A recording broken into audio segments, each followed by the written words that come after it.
On est sur des cernes. Ah, c'est possible d'avoir des cernes là? Ça, c'est les menstrues, ça. Attends. Comment? Alors, faire disparaître les cernes. Boire beaucoup d'eau. Bon, le café, à mon avis, c'est bon. Dormir suffisamment. Éviter le stress. Ouais, bon, laissez tomber, donc je les garde en fait.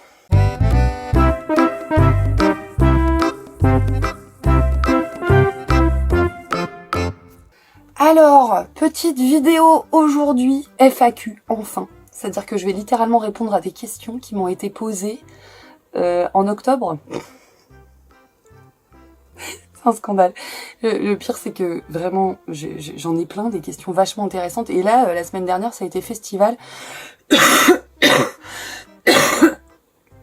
Ah, pas tomber malade maintenant. Si près du but, ce serait dommage quand même. Bien, encore un arrêt sur image extrêmement gracieux. Alors retenez bien cette phrase que je viens de dire, hein, parce que... Spoiler alerte, évidemment que je suis tombée malade. Littéralement 48 heures après l'enregistrement de cette vidéo, eh bien je me retrouvais chez SOS Médecins, diagnostic maladie pulmonaire. Hein. Voilà. Donc vous allez voir, c'est un running gag dans toute la vidéo. J'arrête pas de dire que le corps est bien fait et que vraiment je vais quand même pas tomber malade. Bah si, bien sûr que oui. Eh bien, je suis vraiment désolée. Donc je n'étais pas au collège lundi, ni mardi, puisque j'ai été arrêtée par mon médecin. Voilà. Donc bah écoutez, c'est des choses qui arrivent. Voilà. Donc je suis vraiment désolée, toutes mes confuses. Donc, je vais enfin répondre à la fameuse question de l'arc-en-ciel, entre autres. Mais j'ai eu d'autres questions très intéressantes. Je vais m'efforcer d'y répondre en un temps record. Yes, c'est parti.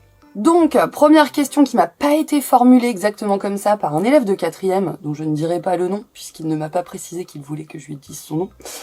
C'était comment se forment les arcs-en-ciel.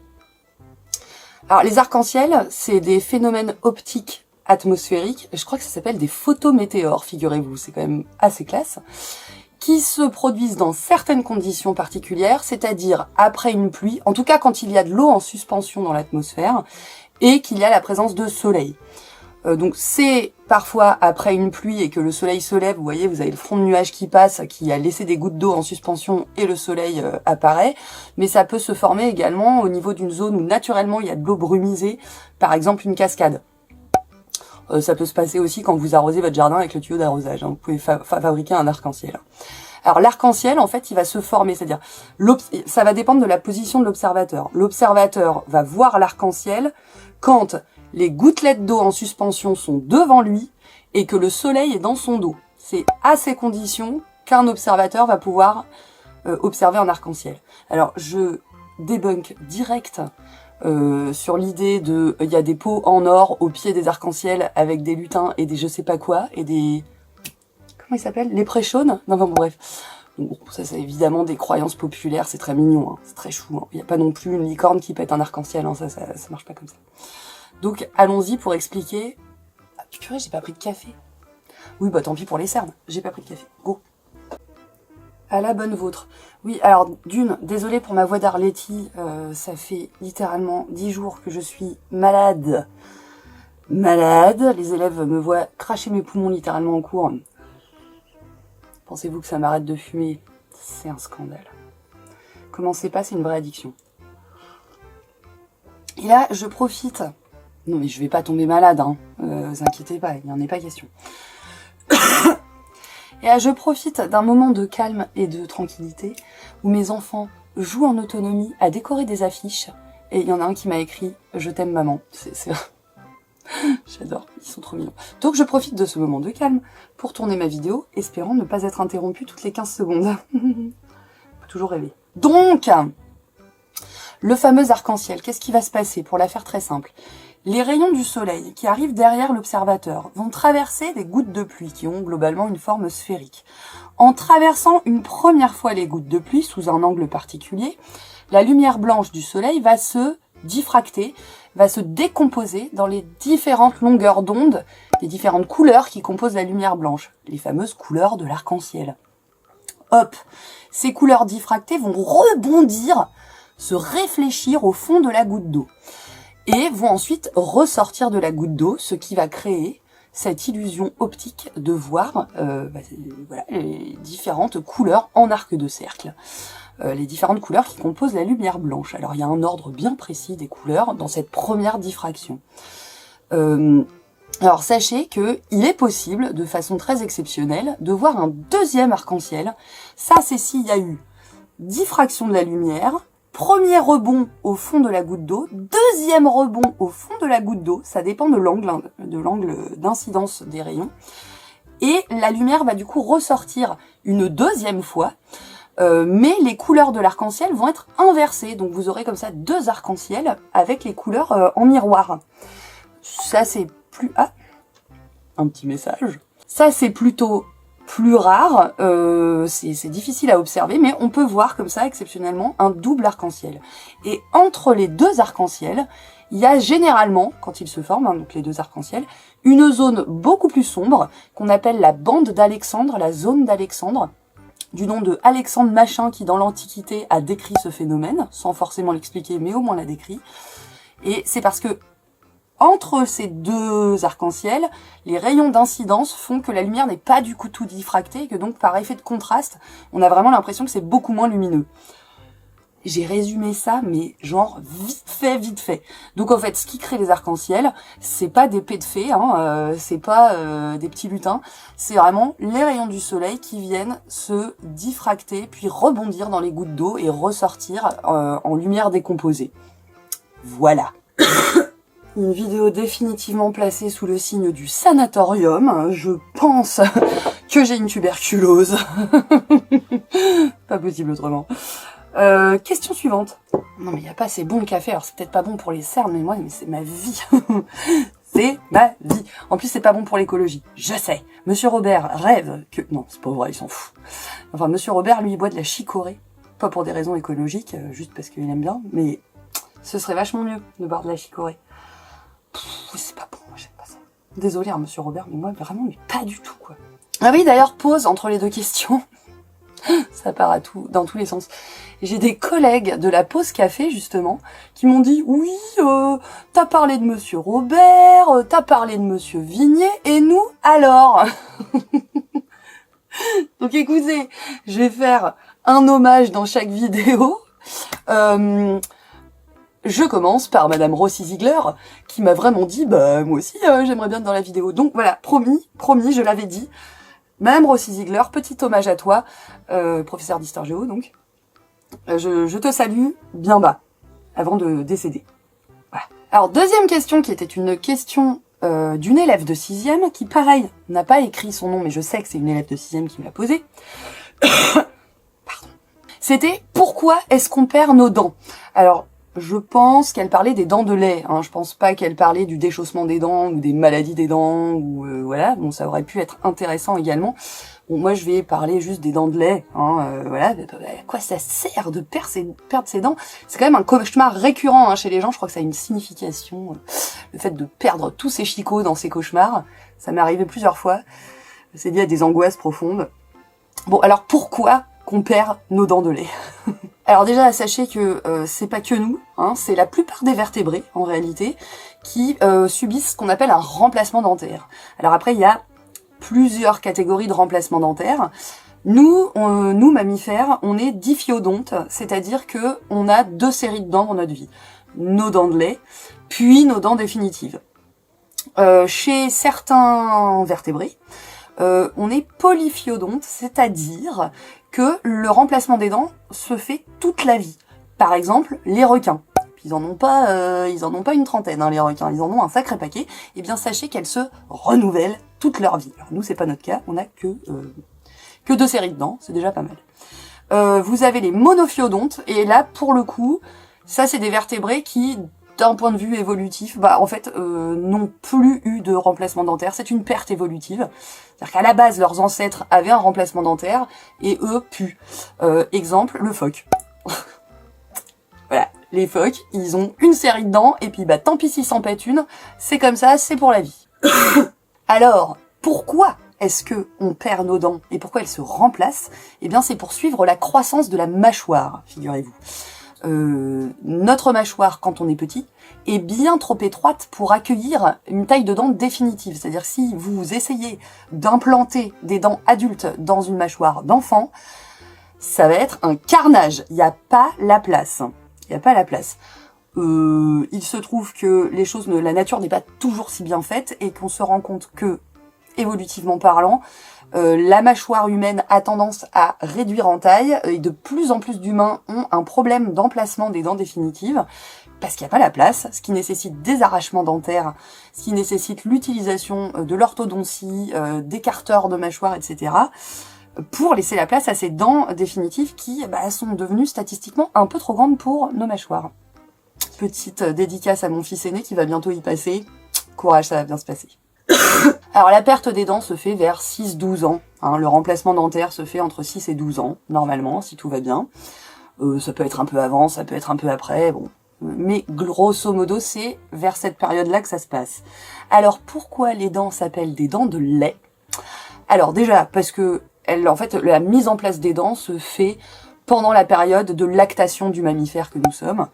Alors attention, il y a des enfants qui ne sont pas allaités par leur mère, mais à la base, c'est quand même ça qui est censé se passer dans la nature. Mère, si vous souhaitez donner le biberon à votre enfant, allez-y, vous avez bien raison, parce que c'est un enfer. L'allaitement, ça peut être un enfer. Je sais de quoi je parle. Donc la mise en place des dents, c'est à peu près entre 4 mois de vie et 3 ans. Et alors pourquoi on les appelle des dents de lait? Donc pour cette raison, et également parce qu'elles sont généralement beaucoup plus blanches que les dents définitives, parce que les dents de lait ont beaucoup moins d'émail que les dents adultes, qui elles donc ont une teinte plus jaune. Pas jaune, mais légèrement ivoire, vous voyez, par rapport aux dents de lait des petits qui sont vraiment très très blanches. Ah mais ça suffit à fin. Alors sachez également que la plupart des bébés mammifères naissent sans dents. C'est pas le cas de tous les mammifères, mais en tout cas avec pas de dents ou éventuellement un trou. C'est-à-dire les dents de lait, ils ont les dents du fond, mais pas les dents de devant. Pourquoi? Parce que, encore une fois, l'allaitement, c'est un enfer. Et la mise en place de l'allaitement, la petite mamelle de la femme mammifère, enfin de la femelle mammifère, est toute douce. Le téton est encore tout mou. Et s'il se prend une rangée de chicots qui suce le lait comme ça, avec une vigueur, vous imaginez même pas, si en plus le bébé avait des dents à l'endroit où il tète, si vous voulez, il arracherait littéralement les tétons de sa mère. Donc là pour le coup la nature est bien faite. Mesdames mamans, qui avaient peut-être éventuellement allaité, imaginez avoir allaité un nourrisson avec même des tout petits chicots. Dites-moi dans les commentaires si ça vous est arrivé d'allaiter. Déjà, en temps normal, ça n'est pas qu'agréable, mais alors avec des dents, laissez tomber quoi. Donc voilà, on nous laisse 3 mois d'adaptation, merci, 3-4 mois, voilà, pour préparer le terrain, parce que sinon, c'est juste un enfer. Non mais, c'est pas trop chou. Alors là, vous allez vous dire, ça ressemble quand même vachement à un A de anarchie. Je crois qu'il est en train de m'envoyer un message, le petit de 8 ans là. Non, c'est juste qu'en fait, il avait écrit moment je t'aime et je lui ai fait remarquer que maman ça prenait un A, du coup il a corrigé. C'est pas trop mignon? Bon bref. Deuxième café. Ah oui, parce que bon.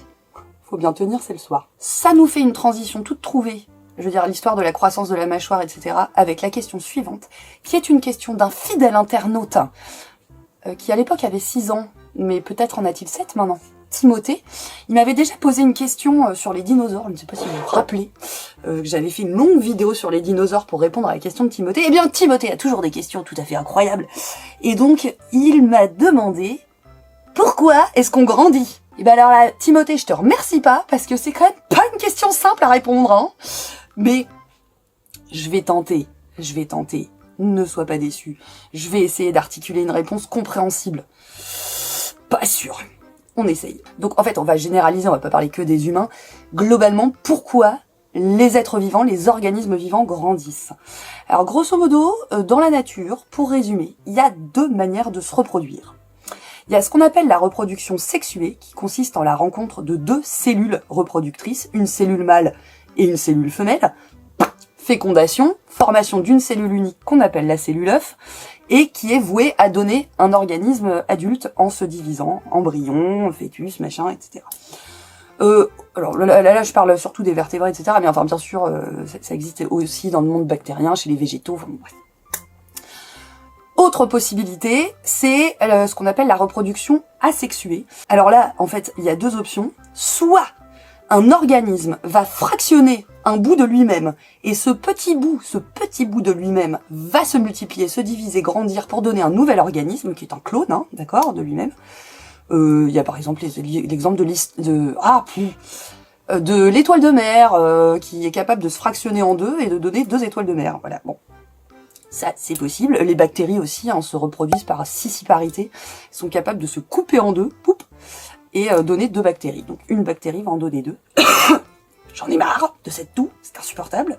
Et autre possibilité dont j'ai déjà parlé quand j'ai parlé des cochenilles dans une vidéo précédente, c'est ce qu'on appelle la parthénogénèse, c'est-à-dire l'émission d'une cellule reproductrice par un organisme, qui n'est ni mâle ni femelle en fait. Enfin si, souvent la parthénogénèse c'est chez les femelles.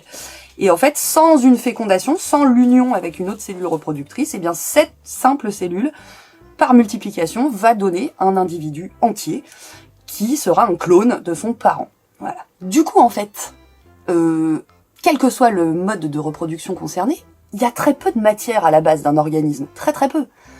Je vais faire un parallèle simple. Imaginez-vous qu'un être humain donne naissance à un adulte de taille adulte en sortant par son vagin. Enfin, je veux dire, ce serait un carnage, ce serait une boucherie. Je parle des humains, je parle de n'importe quel organisme. Il y a une grande phrase bien connue qui est de... Évidemment, je l'ai plus, alors que je ne connais que lui, mais vous le connaissez tous. Ce monsieur a dit, oui, c'est un monsieur, à nouveau, bon, patriarcat, tout ça. Ce monsieur a dit, rien ne se perd, rien ne se crée, tout se transforme, c'était Lavoisier. Voilà, bon. C'est-à-dire qu'on peut pas générer de la matière de façon magique, voilà, et créer un organisme entier de taille adulte à partir d'un organisme adulte, c'est purement impossible. Alors par exemple, chez les bactéries, elles sont capables de gonfler un tout petit peu leur taille, de faire rentrer de la matière venue de l'extérieur, hein, voilà, de multiplier leurs organites avant de se séparer en deux. Mais enfin, bon, quand même, il y a une petite perte de matière chez les organismes finaux, d'accord ? Donc il faut se multiplier, il faut grandir parce qu'on part de très peu de matière à la base. Alors quel est l'intérêt d'être de grande taille, de ne pas être que cellulaire ? Je parle des organismes complexes là, les végétaux, les champignons, les animaux. L'intérêt, c'est tout simplement de mettre en place des fonctions vitales. Quand un bébé naît, toutes ses fonctions digestives, etc. et neurologiques ne sont pas en place. C'est la croissance qui va lui permettre de mettre en place tout un tas de fonctions, à commencer par la fonction reproductrice. Hein. Les organes génitaux des bébés ne sont pas du tout en place. La puissance neuronale n'est pas encore là complètement. Donc voilà, grandir, ça permet d'affiner, d'asseoir, de terminer des fonctions qui permettront à l'individu obtenu, adulte, d'être performant, compétitif dans le monde qu'il va devoir affronter. Ça permet aussi de mettre en place tout le système immunitaire qui va permettre de se défendre des attaques extérieures. Ça va permettre aussi d'être d'une taille suffisamment balèze pour pouvoir affronter ses prédateurs. Donc tout ça, c'est la nécessité de grandir. Grandir, ça permet de mettre en place des fonctions qui permettent de survivre, tout simplement. Et comme on part de toutes petites structures, on est un peu obligé de grandir. Voilà Timothée, c'était nébuleux, je suis d'accord avec toi, je sais que tu allais dire ça. Mais bon, j'ai pas trouvé mieux. À creuser, ça se trouve je développerai plus tard. Hein. Mais bon, ça te fait une base quoi. Et enfin, oh non, café. N'importe quoi, perds tous ses réflexes, ça doit être la fièvre ça. J'irai prendre ma température après parce que ce matin j'avais 38 quand même. Mais je suis allée bosser, vous avez vu. Dernière question, alors là, pas trop scientifique, mais enfin bon, qu'on m'a posée, et c'est pas la première fois qu'on me la pose, c'est pourquoi avez-vous voulu devenir prof ? Quelle drôle d'idée. Enfin, on sait très bien que plus personne ne veut faire ce métier, qu'est-ce que... Bon, bref. Alors déjà, sachez que je n'ai pas toujours voulu être prof. Quand j'étais petite, mon rêve dans la vie, c'était d'être vétérinaire aventurière. Ouais. j'avais déjà compris le concept de créer son propre métier. Donc je voulais évidemment m'occuper des animaux, parce que c'était un peu ma life, les animaux. Et puis tant qu'à faire, aller m'occuper d'animaux sauvages à l'autre bout du monde, affronter des aventures, combattre les ennemis pour sauver les koalas. Vous voyez, ça c'était un petit peu mon délire. Un petit délire Dora l'exploratrice, quoi. Bon, alors après, il se trouve que au collège, j'étais toujours partie sur mon idée de veto. Au lycée aussi. Ça, j'y reviendrai après, mais est-ce que j'en parle tout de suite? Bon, bref. Donc, bon, j'ai eu mon bac, mention très bien, ça s'est très très bien passé, j'étais très bonne élève. Bon, il se trouve que voilà, j'aimais bien l'école. Et tout le monde s'est dit, en toute logique, elle a son bac, mention très bien, machin, paf, classe prépa. Ça s'appelait BCPST à l'époque, donc biologie, chimie, physique et sciences de la Terre, un truc dans le genre. Donc c'était une classe préparatoire que j'ai fait à Janson-de-Sailly à Paris. Alors déjà, choc des cultures, hein, ça m'a fait tout drôle de payer mon sandwich jambon beurre 8 balles. Je me suis dit, oula, où est-ce que je suis arrivée? Et en fait, j'ai tenu 2 mois, littéralement, parce que j'ai pas supporté la pression de la classe prépa. J'ai trouvé ça insupportable, mais insupportable. Bon, j'ai peut-être pas eu de bol, mais moi, l'esprit de compétition, je ne l'ai pas. Je ne l'ai pas. Je suis en compétition avec moi-même, j'ai toujours été exigeante avec moi-même, mais pas avec les autres. Et moi, l'idée d'aller buter son prochain pour gagner des places au concours, vraiment, c'était pas ma came. J'ai par ailleurs trouvé les professeurs, je peux le dire, hein, je m'en fous, je leur ai dit de toute façon, parfaitement désagréables et inhumains. Ils nous mettaient une pression. J'ai vu des grands gaillards d'1m80 s'effondrer en larmes, en colle. C'est ce qu'on appelait des colles, c'était des grands oraux en fait qu'on faisait régulièrement, qui étaient notés. On nous foutait une pression d'enfer. J'ai pas supporté. Et pourtant j'avais d'excellentes notes. Je me suis cassée au bout de 2 mois. Impossible. Et donc après, je me suis retrouvée à la fac. À Jussieu, et j'ai découvert un autre monde. Il n'y avait pas de pression, il n'y avait pas besoin qu'on nous botte le fion, et j'ai jamais eu besoin qu'on me botte le fion pour travailler. Moi, personnellement, j'ai pas besoin de ça. Donc c'était super, je faisais ma vie, je travaillais, j'avais d'excellents résultats, ça se passait très bien. J'ai adoré mes années à la fac. Et en fait, pendant mes années à la fac, j'avais le choix entre le cursus de recherche, où je savais qu'il y avait très peu de postes, et je sais pas, ça m'intéressait pas trop. Puis assez naturellement, en fait, je me suis inscrite dans le cursus d'enseignement. Et j'ai adoré. J'ai adoré. Et il se trouve, là je reviens à mes années lycée, il se trouve qu'au lycée, ça va peut-être être une révélation pour vous, il y en a certains à qui je l'ai dit, mais mon collège et mon lycée, mais enfin voilà, toute ma période d'études, j'ai été harcelée à l'école. Mais vraiment harcelée, c'est-à-dire j'avais 0 pote. Très très peu.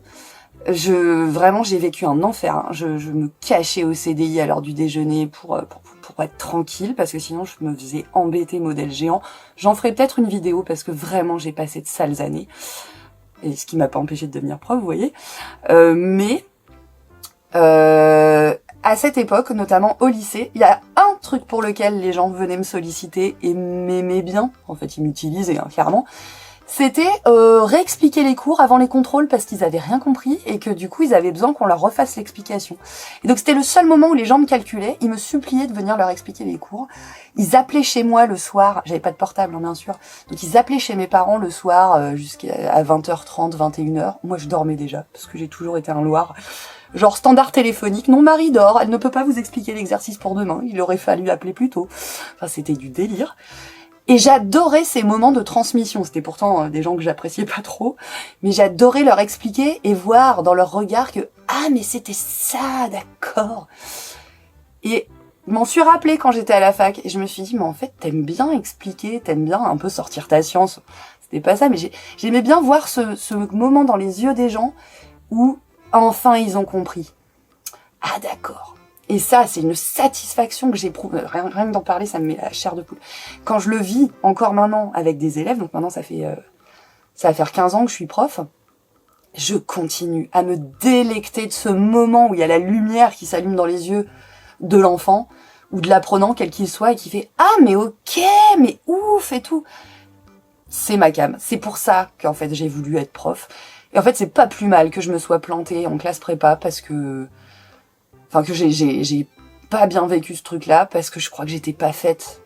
J'étais pas faite pour ça, j'étais faite pour enseigner. Donc c'était un signe de la vie qui s'est fait dans la douleur, hein. Ça s'est vraiment fait dans la douleur, dans l'échec, dans machin, c'était dur à vivre. Mais c'était un mal pour un bien.